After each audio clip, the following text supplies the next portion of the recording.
This is basically like a summer version of penne alla vodka. We don't f with penne, we f with pasta at large, not penne specifically.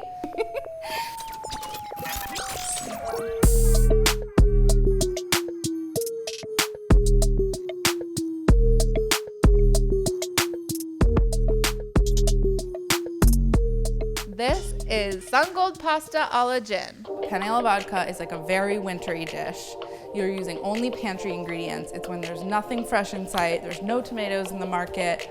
You're using tomato paste, onions, garlic, cream. This is basically like a summer version of penne alla vodka. We're going to use fresh pasta sheets, like lasagna sheets. We're going to throw in a F-ton of Sungold tomatoes, which are these. We're going to use less cream so that it's like a little bit lighter and brothier. And we're gonna use gin instead of vodka because I like the way gin tastes, just super aromatic and goes well with Sungolds. Step one, we gotta prep these Sungolds. We are going to cut them in half. If you take a bunch of them and you place them on the lid of a quart container, and then you place the other lid, right on top, and then you take your knife, and it has to be a sharp one, and you go right through. It cuts them all in half, just like that, super quick style. Next thing we're gonna do, every great vodka sauce starts with onions. I have one yellow onion, and I'm gonna finely chop it, straight up. Oh, I just smashed a bunch of garlic, and I was chit-chatting away and forgot to tell you to smash and peel your garlic, and then thinly slice it.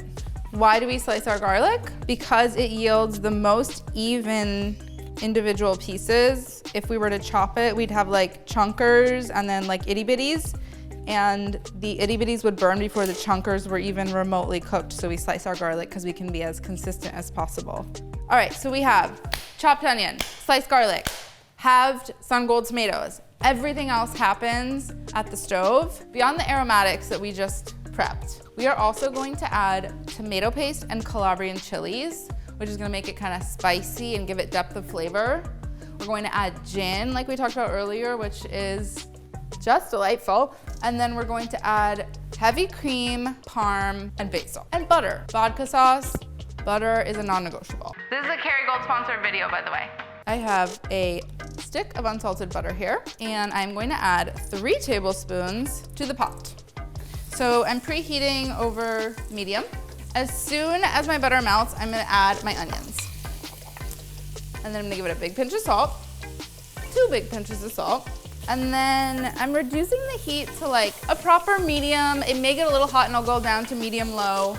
And I'm just stirring. Really take the time to cook the water out of your onions and let them collapse and get sweet. They're also gonna impart like necessary sugar and sweetness to the sauce. Not a time to rush. This is gonna take you 7 or 8 minutes.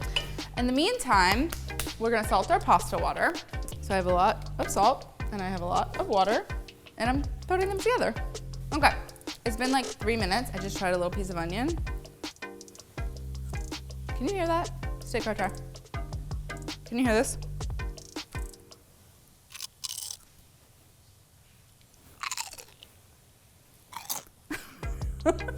All this to say, there's still discernible crunch. They're not ready. I don't want crunchies in my vodka sauce, in my gin sauce. I have a fun idea. Let's make the martini from More is More. It's called a martini thrice. Olive brine, pickle brine, and lemon. Okay, before I make the martini, it's been like 5 or 6 minutes. Now I'm gonna add the garlic because we've sufficiently cooked the onion. So you wanna stir pretty constantly at this point now that the garlic is in so that it doesn't burn. Garlic's a little more sensy than onion. 2 minutes on the garlic. And now we're gonna add the tomato paste and the Calabrian chili. So this is 3 ounces of tomato paste, double concentrated tomato paste, which is like, I don't know, a heaping 1/4 cup or maybe 1/3 of a cup, 3/4 of a tube if you're using a tube. This is a couple of tablespoons of chopped Calabrian chilies, which are those really delicious Italian jarred fermented chilies that you see in a lot of my recipes because I really f with them. It's worth seeking them out because there kind of isn't a sub for them. There can be only one. You could use red pepper flake, that would be more classic in vodka sauce, but these have a very distinct, like deep flavor that you kind of can't replicate. So in the same way that you would fry out your tomato paste for a braise, you're gonna fry out the tomato paste here, basically like caramelize it in the butter. You want the tomato paste to cook off its moisture and any water that's in it and start to really stick to the bottom of the pot and develop some caramelized tomato flavor. It's just a more interesting flavor than the stuff that just comes straight out of the tube, which is just like raw tomato pulp energy. So it's 5 parts gin to 1 part dry vermouth. I'm gonna eyeball this. 2 shots of gin.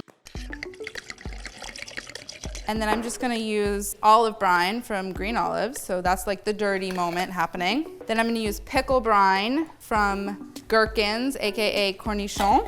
I'm also gonna put a little bit of pickled jalapeno brine because I like them a little spicy. And then I'm gonna stir it up. It's an actually perfect thing to do while you caramelize your tomato paste. It takes the same amount of time. Ice water, chill the glass. Take a look at the tomato paste. We're starting to stick and I can smell it. All right, here we go.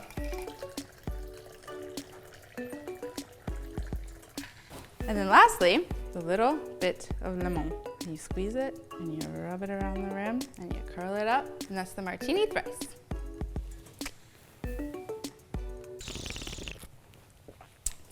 Oh, just the best. Is this a vibey ass martini glass or what? Okay, what do you know? Perfect timing. Time to add our gin. 1/4 cup, I'm gonna eyeball it. You can totally measure it. So the gin is gonna help release some of those caramelized bits from the bottom of the pot and deglaze it. Just sort of like loosen the sauce back up.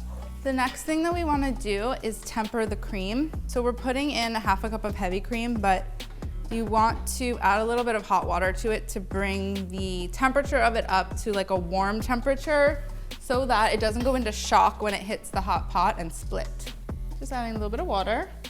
And now I'm gonna add the tempered cream and then 2/3 of the Sungolds. And the reason that we add them in 2 different additions is we want some of them to like cook down and collapse and become part of the sauce. And then fresh Sungolds are just so delicious that it's like worth having some fresh, raw, uncooked ones in there as well. Wowee, oh my goodness. Look at that sauce. Oh my God. I'm gonna season the sauce now with salt. So in the meantime, while that's simmering, we have some pasta to deal with. These are lasagna sheets. Instead of making lasagna out of them, we are going to tear them and cook them just like pasta, and they're just gonna be like these big floppy jalopy NOOOOODS. It's really fun. So I'm just tearing them into like large pieces. And the whole point is that these are like irregular, so someone might encounter like one big large noodle like this, and then someone else might get a nice little bite like this, and that's kind of the fun of this pasta. So now we're gonna drop the pasta. I'm gonna give it a stir. You wanna kind of keep it moving so that these noodles don't stick together since they're big ass sheets.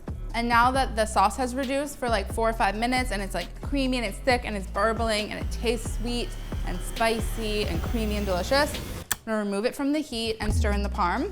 So the pasta is cooked and now I'm gonna add it all to the Sungold sauce along with the fresh Sungolds that did not cook down so that we get the best of both. Woo!